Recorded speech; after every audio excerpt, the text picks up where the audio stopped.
అదే RTV app వార్తల్ని క్షణాల్లో చదివే అవకాశం ఉంటుంది. ఒక న్యూస్ పేపర్, ఒక టెలివిజన్ ఛానల్ మీ చేతుల్లో ఎప్పుడూ ఉంటాయి. పార్టీ అధినాయకత్వం ఆ ప్రయత్నంలోనే ఉంది. తొందరలోనే అన్ని సమసిపోతాయి. తెలుగుదేశం పార్టీ రాజంపేట అసెంబ్లీ నియోజకవర్గంలో విజయ ఢంకా ఖచ్చితంగా ముగుస్తుంది. వ్యవసాయం మీద ఆధారపడినటువంటి కుటుంబాలన్నీ రోడ్డు పాలైనాయి.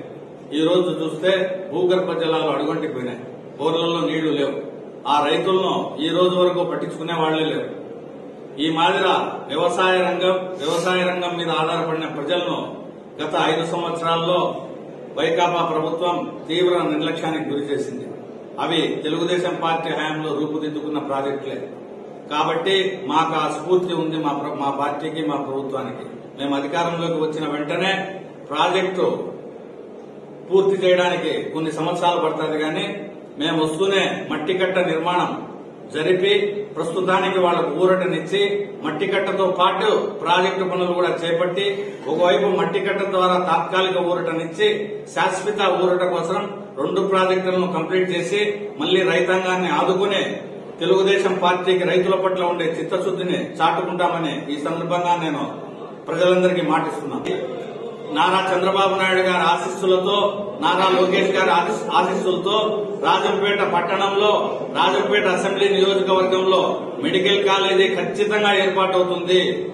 రాయచోటిని జిల్లా కేంద్రం చేసి వాళ్లు ఎన్ని కోట్లు ఖర్చు పెట్టి అభివృద్ది చేసినారో అంతకు 10 ఖర్చు పెట్టించి రాజంపేట పట్టణాన్ని నేను అభివృద్ది చేసి చూపించి ఇక్కడ ప్రజల మన్ననలను పొందుతానని ఈ సందర్భంగా నేను మాటిస్తున్నాను.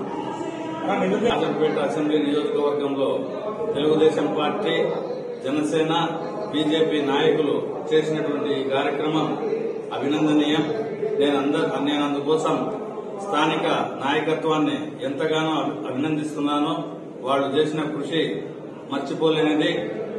ఇదే స్ఫూర్తితో ఈ రోజు నుంచి మేమందరం కొనసాగి రాబోయే ఎన్నికల్లో కూటమి అభ్యర్థులను పార్టీ ఆదేశానుసారం విజయ దుందుబి మోగించడానికి కృషి చేస్తామని, అందుకు కార్యకర్తలు, నాయకులు, ప్రజల సహకారాన్ని నేను కోరుకుంటున్నాను. మరిన్ని వీడియోస్ కోసం ఛానల్ ని సబ్స్క్రైబ్ చేయండి. లేటెస్ట్ అప్డేట్స్ కోసం వాట్సాప్ ఛానల్ ని ఫాలో చేయండి. అండ్ లింక్ డిస్క్రిప్షన్ లో ఉంది.